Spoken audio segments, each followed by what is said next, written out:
지금 미국 소식을 아들 목사가 내게 문자를 보내와서 그걸 들여다봤더니 미국 에즈버리 대학에서 일어난 하나님의 부흥에 대한 이야기가 있었습니다. 그 내용을 들여다보니까 채플실에서 목사님이 하나님의 사랑을 경험하라 하는 간략한 메시지를 남기고 하나님의 사랑을 경험하기까지 기도하고 돌아가도록 하라.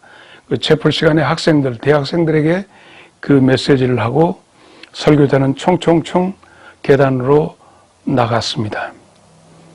그래서 한 1000여 명 모인 그 채플실에 모였던 학생들이 다 강의실로 다 흩어지고 있는데 한 30여 명 되는 학생들이 남아서 그 목사님의 메시지를 붙잡고 하나님의 사랑을 이 시간 여기서 경험하기를 원합니다 라고 엎드려서 기도하는 그 순간에 그 30명에게 놀라운 일이 일어나고 그들이 찬양을 하고 기도하면서 30명의 놀라운 일이 일어나기 시작합니다. 시간이 지나도 그 학생들이 돌아오지 않자 강의실로 갔던 학생들이 하나 학생들을 찾기 위해서 왔다가 그들도 합류하게 되었습니다. 그래서 1000여 명의 학생들이 다시 채플실로 다 모여서 놀라운 경험을 하게 됩니다. 간증, 찬양, 기도. 그래서 하나님의 사랑을 그곳에서 경험한 다음에 그들이 놀라운 경험을 나타내게 하는데 지금도 그 집회가 계속되고 있다고 합니다. 2월 8일 수요일 날 집회가 되었는데 그래서 미국의 공영방송들이 다 나서서 그 집회를 중계하기 시작해서 지금도 유튜브에서 많은 그 이야기들이 회자되고 있습니다. 금년 2023년 2월 8일 수요일 미국에서 일어났던 이야기.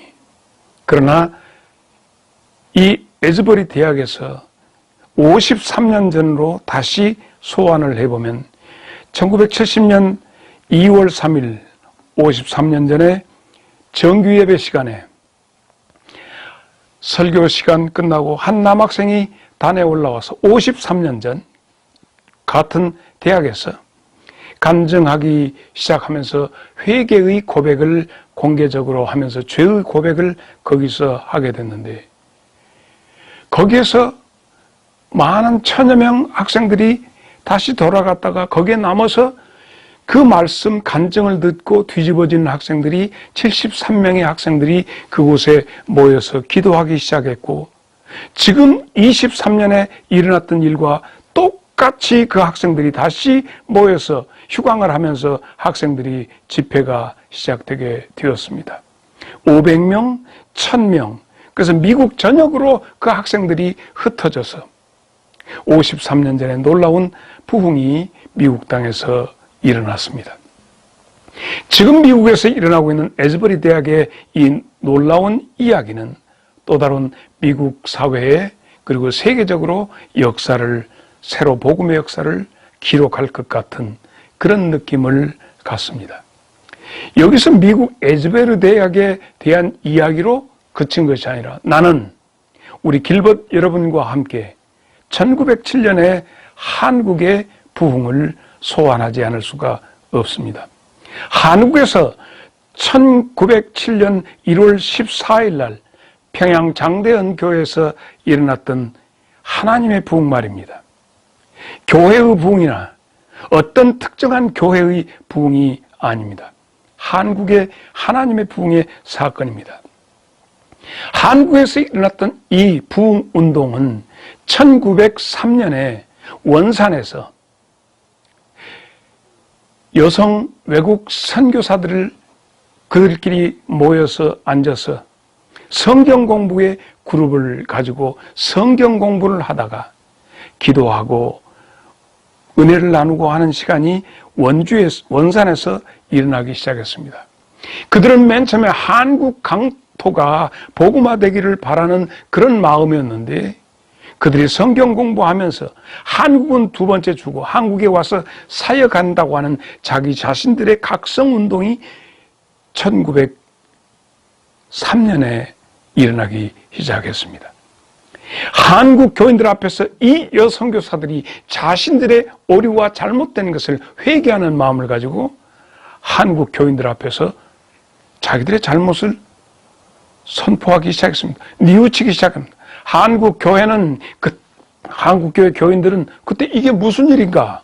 왜 이 양코배기들이 저렇게 하는가 하고 놀랐습니다.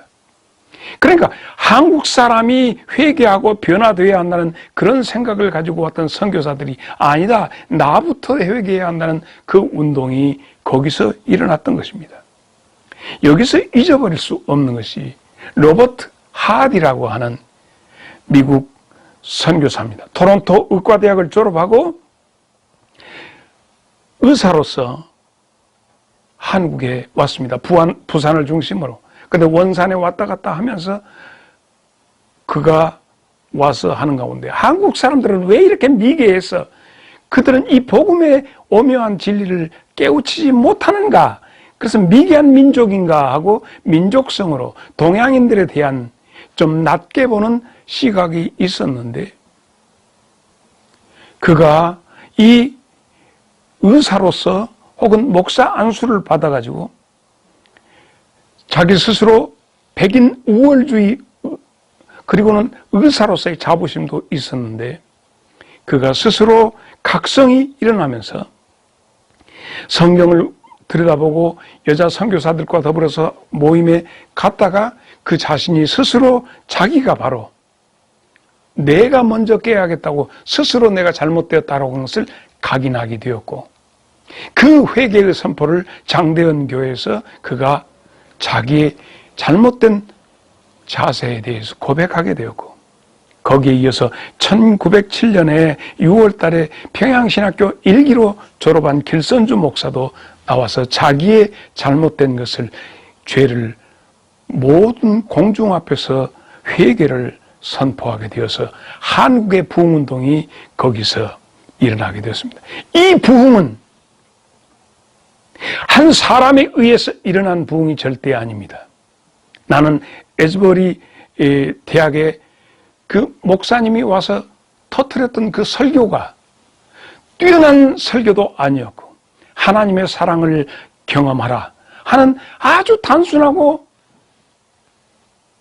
특별한 것이 없었음에도 불구하고 하나님이 운행하시고 일하시니까 그 청중들이 그 속에서 열리기 시작하는데, 놀라운 변화가 일어난 것처럼 로버트 하디, 길선주 이런 사람들의 특별히 어떤 것이 아니라 하나님의 성령은 그들을 통해서 민중들의 마음을 열기 시작했고, 그들이 회개의 역사가 일어나서 눈물바다를 이루고 대각성 운동이 평양에서 일어났던 것이 오늘날 우리 한국교회의 아이덴티티, 정체감을 이루게 되었고, 한국교회가 세계 여러 나라의 선교사를 보내며 오늘의 한국교회의 현장이 되게 되었다면, 에즈버리 대학에서 지금 일어나고 있는 이 문제는 53년 전에 똑같은 대학에서 일어났던 그 문제와 이 문제를 받아들이는 우리가 어떻게 받아들여야 하는가?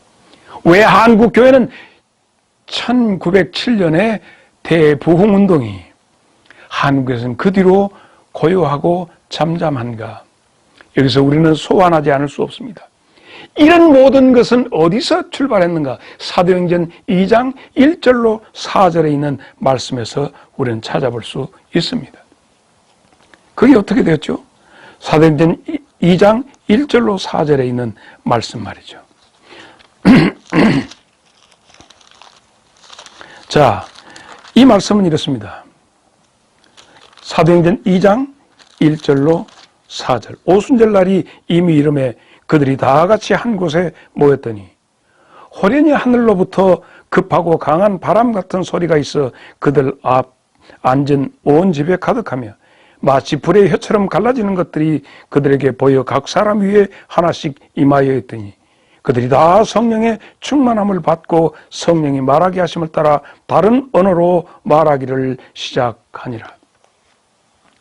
사랑하는 여러분, 오늘 여러분과 함께 생각하는 것은 한국교회에서도 이렇게 놀라운 역사가 일어나니까 이단으로 규정되는 박태선 장로가 나와서 민중집회를 시작하면서 성령의 불이 내린다 하면서 현상을 강조하기 시작했고, 전도관을 만들면서 그가 사진을 찍는데 하늘에서 불덩이가 내려오는 사진을 찍어서 편집된 것인지 자기적으로 했는지 그걸 가지고 자랑하면서 박 장로가 집회를 하는데 성령의 불이 내린다, 현상 중심으로 나갔습니다.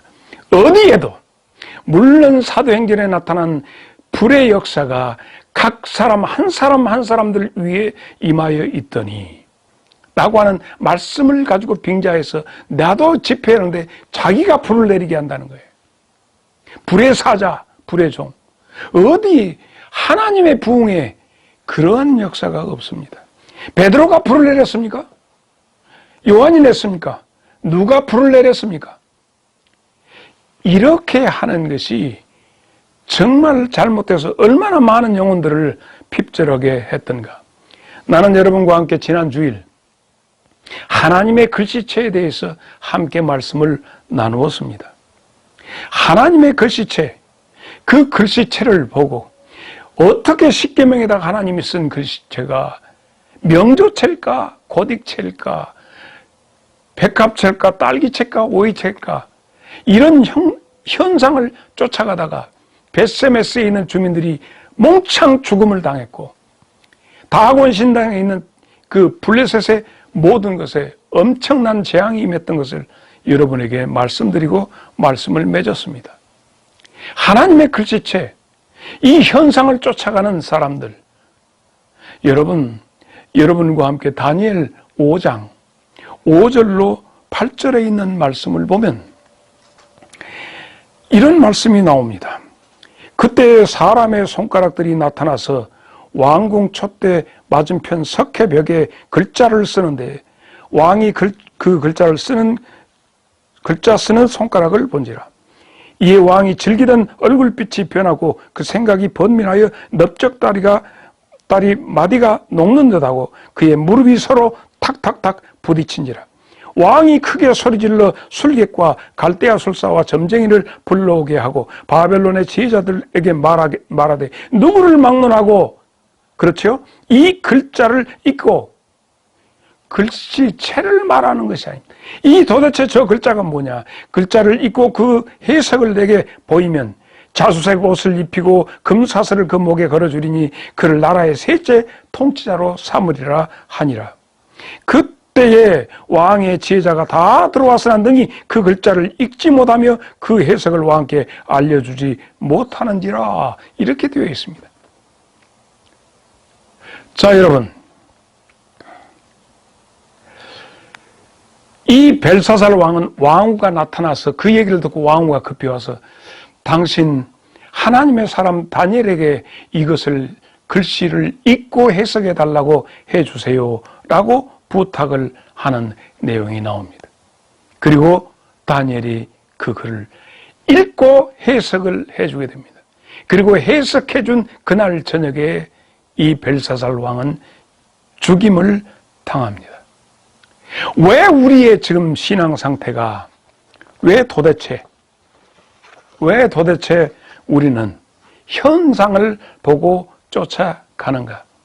벳세메스의 사람들의 죽음, 왜 하나님의 법궤의 형태를 보고 법궤 안에 들어있는 돌판, 만나 항아리, 아론의 지팡이 어떻게 생겼을까? 어떻게 생겼는가? 하나님이 법궤를 만들어 두신 것은 그 형태를 보라고 하는 것이 아니라 그 속에 담겨진 하나님의 소원을 보고 듣고 읽을 줄 알아야 한다는 얘기입니다. 지금 내가 여러분에게 말하는 보고 듣고 읽으라고 하는 내용을 형태적으로 육적인 안목을 가지고 보라는 얘기가 아닙니다. 법궤만 있을 뿐 하나님이 없었습니다. 법궤만 있고 하나님이 말씀하시는 소리가 그들에게 들리지 않았기 때문에 궁금하기 짝이 없습니다. 어떻게 생겼는가? 오늘 신앙생활하는 우리 모두가 교회라고 하는 법궤를 보면서 그 속에서 하나님을 만나지 못하고 하나님의 음성을 듣지 못하면 불가사의한 일이 일어날 수밖에 없습니다. 나는 유명한 교회 교인이다. 나는 큰 교회, 어마어마하게 큰 교회, 그리고 굉장히 훌륭하게 생긴 말씀도 잘하시는 훌륭한 교회 목사님을 모시고 있다. 우리 교회 교인들은 훌륭하다. 여러분, 정말 우리가 이 법궤, 오늘날의 교회, 이것에 대해서 깊이 생각해야 합니다. 결국 어떻게 되느냐고요? 사무엘상 6장 19절에 있는 말씀을 보겠습니다.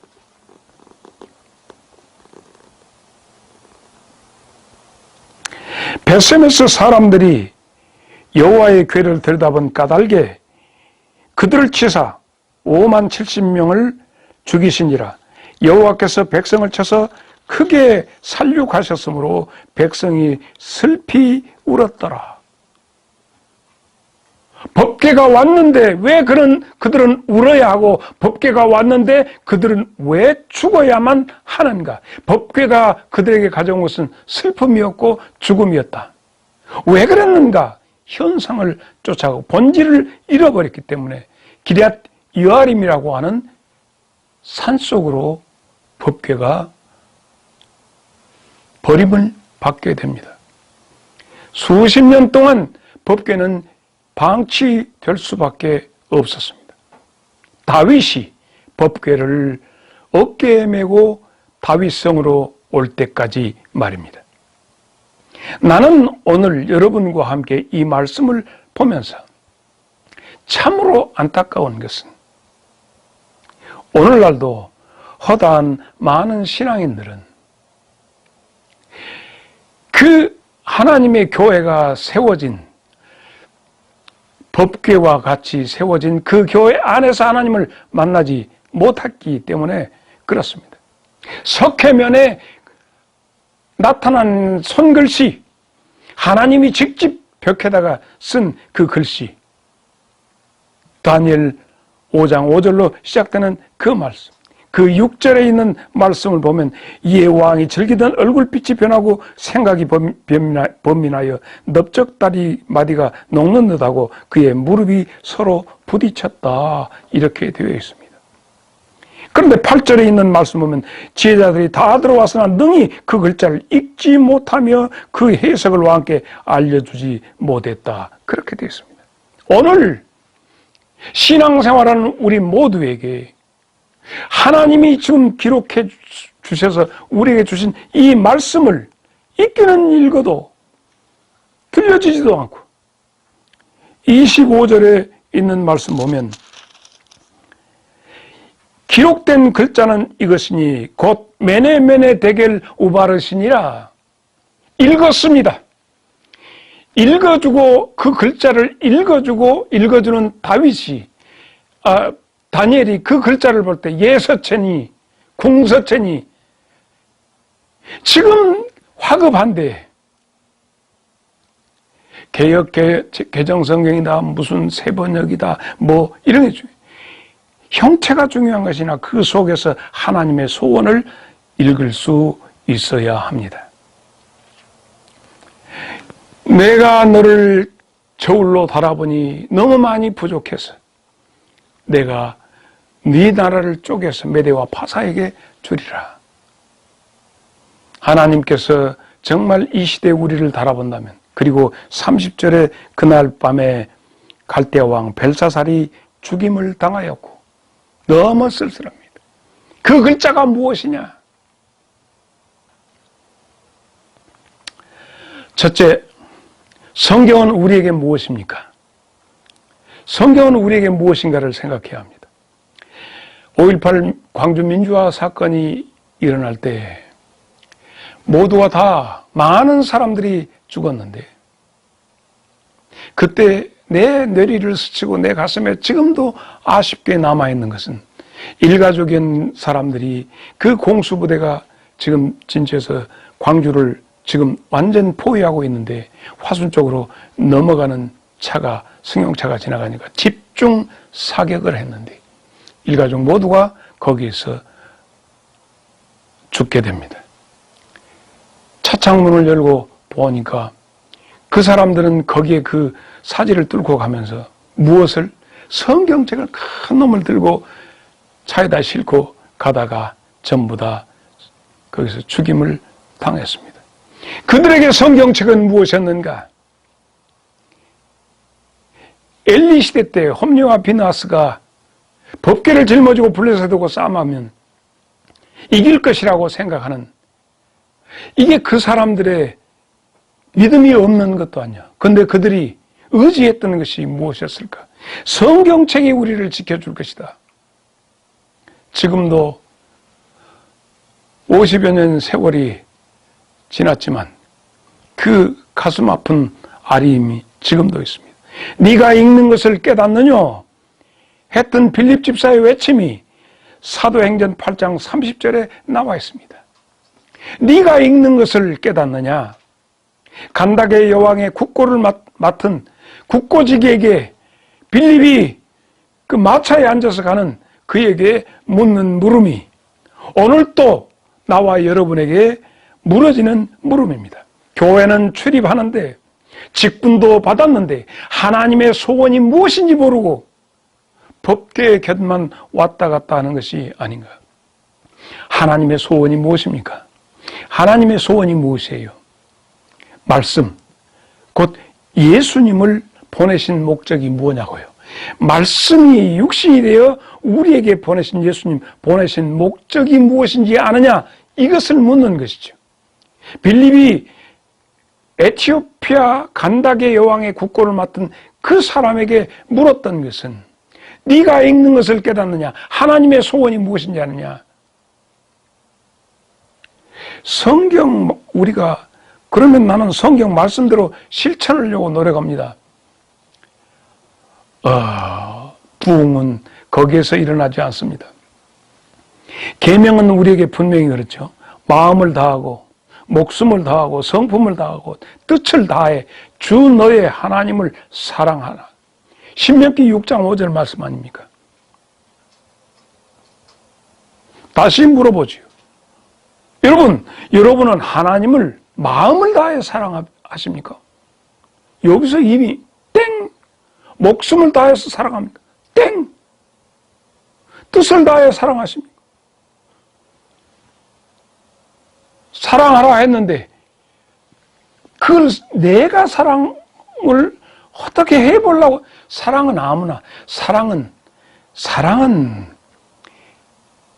일로 치면 폭군이 나타나서 대통령이 국민들한테 나를 사랑하십시오. 사랑하십시오. 그 사랑이 되냐고요. 목숨 바쳐서 사랑하십시오. 그게 사랑이 되냐고요. 사랑은 그렇게 되는 것이 아닙니다. 마가복음 12장 30절에도 사랑하라고 그랬어요. 사랑하라고. 과연 하나님을 사랑하는 사람이 이 세상에 누가 있을까요? 하나님을 사랑할 수 있는 사람, 내 의지로, 내 마음으로, 내 감정으로, 내 생각으로 하나님을 사랑할 수 있는 사람, 이 세상에 어디가 있습니까? 그런데 길이 있어요. 어떻게 하면 하나님을 사랑할 수 있는가? 신명기 30장 6절이죠. 신명기 30장 6절. 그렇잖아요. 자, 네 하나님 여호와께서 네 마음과 네 자손의 마음에 할례를 베푸사 너로 마음을 다하며 뜻을 다하여 네 하나님 여호와를 어떻게? 사랑하게. 누가? 하나님이 내 마음으로 하나님을 사랑하게 하실 때 내가 하나님을 사랑할 수 있는 것이지. 내 의지로, 내 기분으로, 내 눈에 보이는 내가 사랑해야 할 대상마저도 내가 사랑이 안 되는데 보이지 않는 하나님을 하나님께서 해주셔야 가능하지. 절대 사람은 하나님을 사랑할 수가 없습니다. 로마서 3장을 보죠.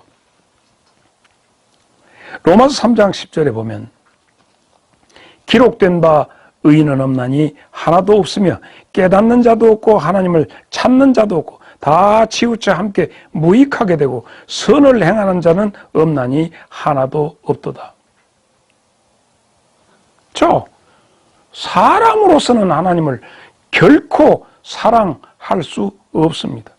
19절 우리가 알고냐 무릇 율법이 말하는 바는 율법 아래 있는 자들에게 말하는 것이니 이는 모든 입을 막고 온 세상으로 하나님의 심판 아래 있게 하려 합니다. 그럼 우리는 죽을 수밖에 없어요. 하나님을 도무지 사랑할 수 없어요.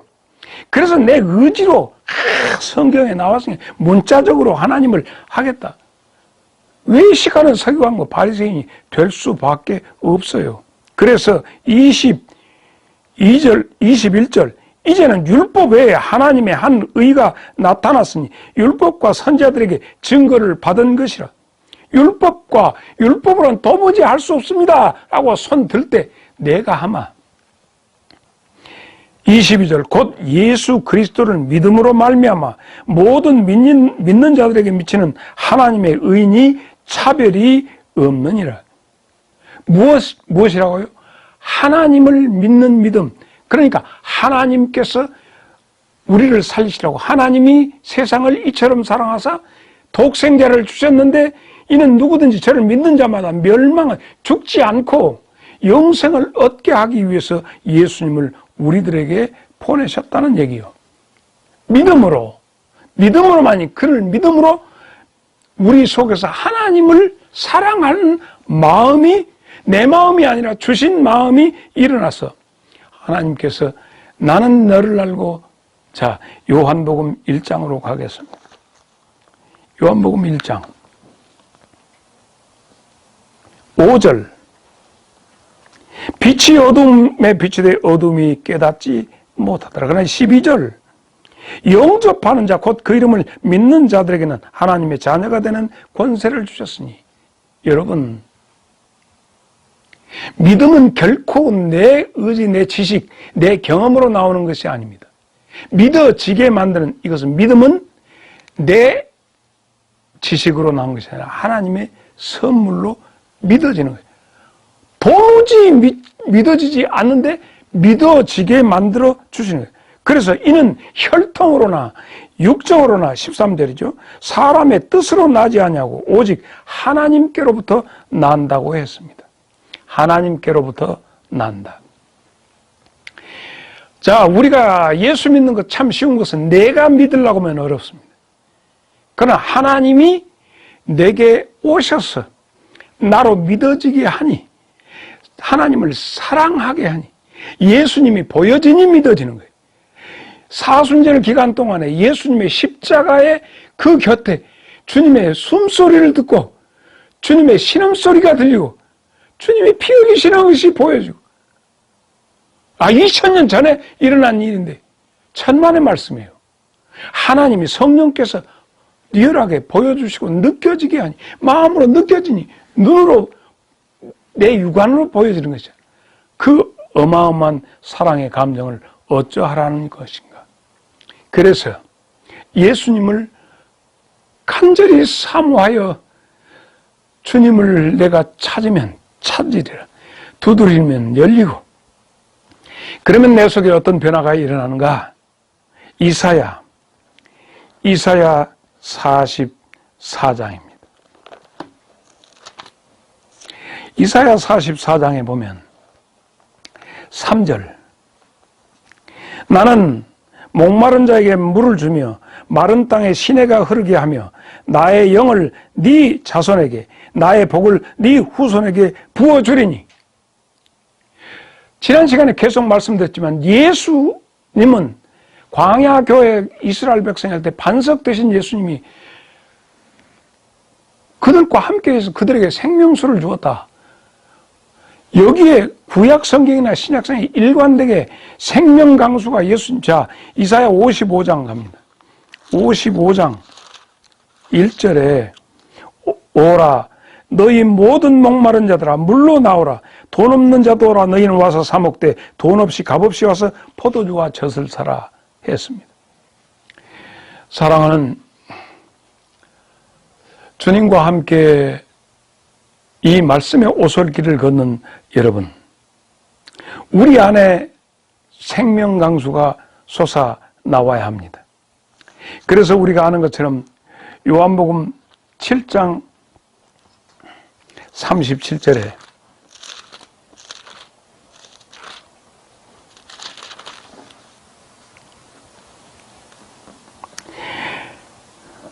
명절 끝날 곧 큰 날에 예수께서 서서 외쳐 이르시되 누구든지 목마르거든 내게로 와서 마시라.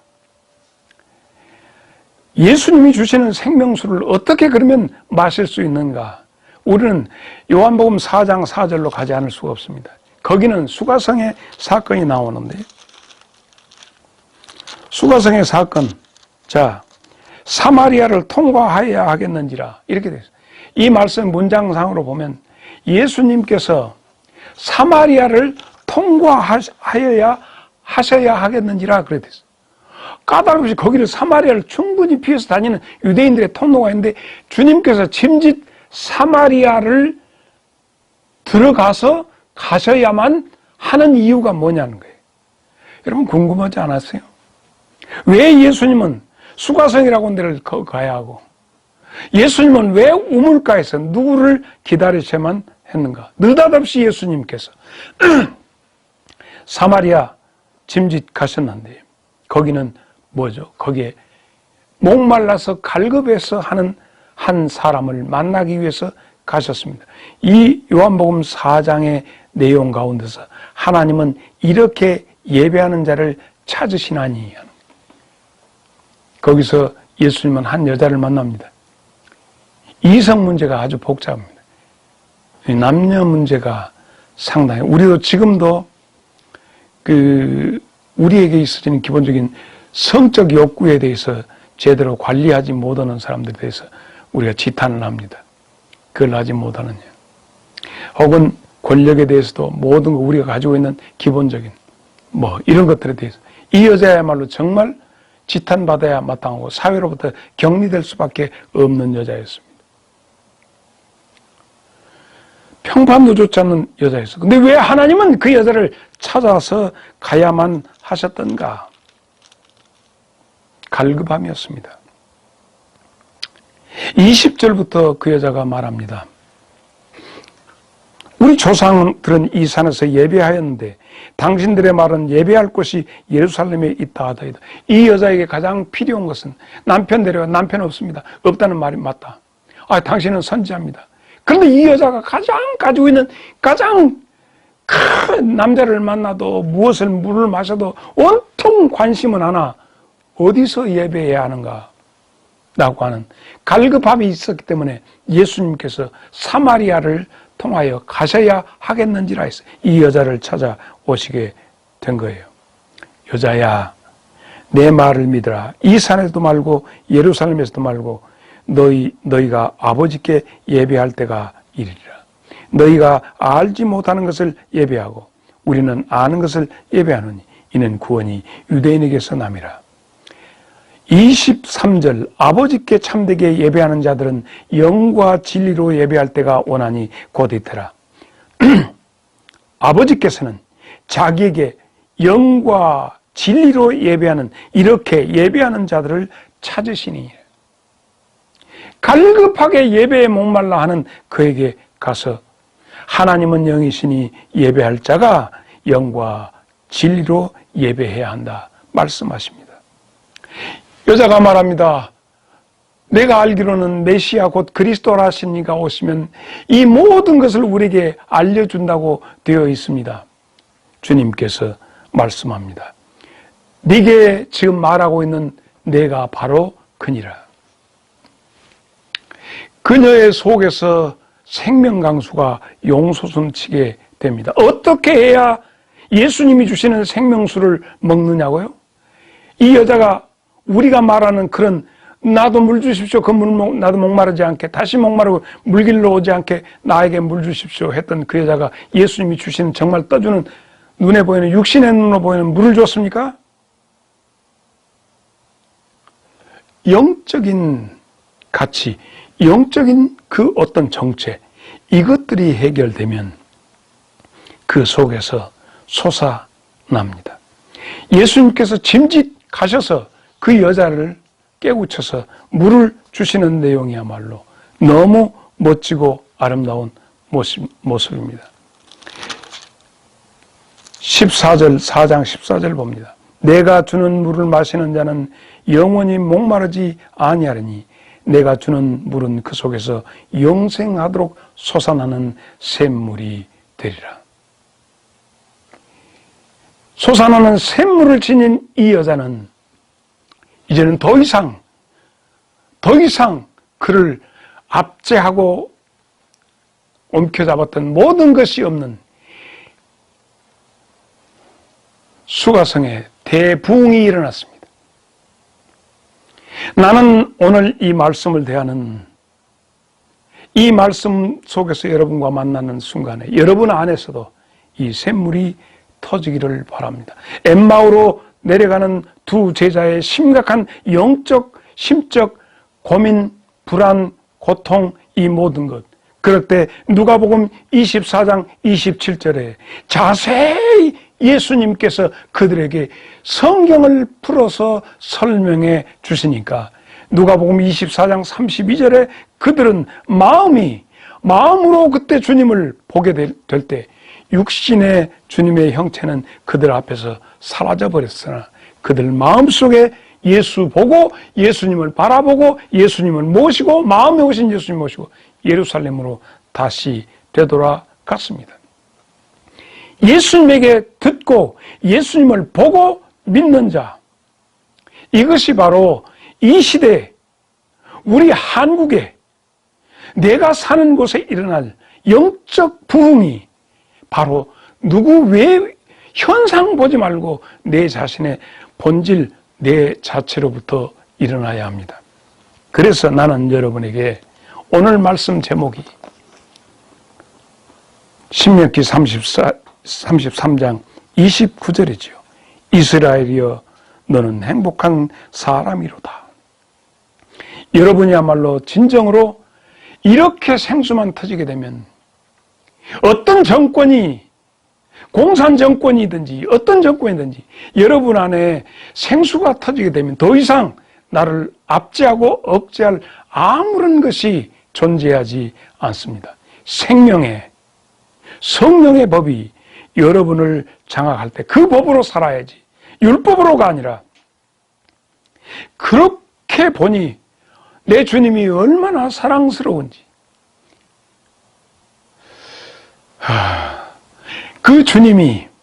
그 주님을 모시고 성경을 펼쳐보면 성경 말씀을 자세히 그렇게 보이기 시작합니다.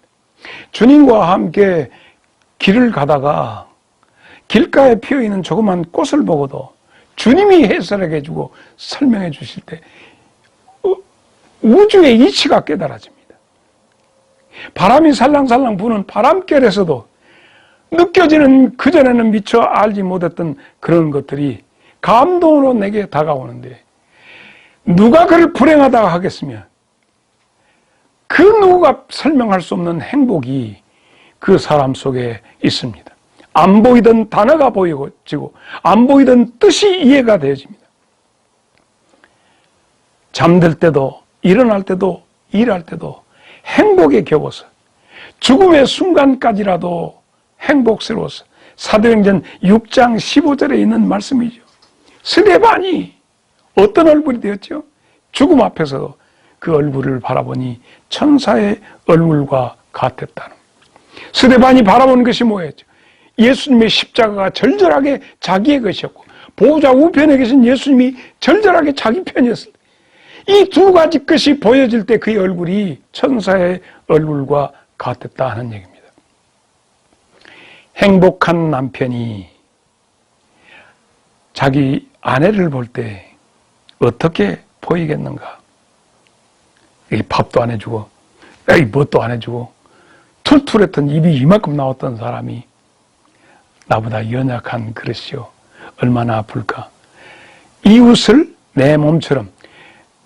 내가 당신에게도 힘들겠어. 몸도 연약한데 힘도 없는데 뭔 밥을 해준다고 그래. 설거지 내가 할게.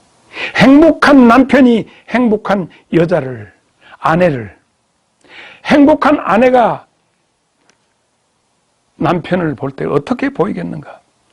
거기에서 말씀대로 너는 내 살 중에 살, 너는 내 뼈 중에 뼈.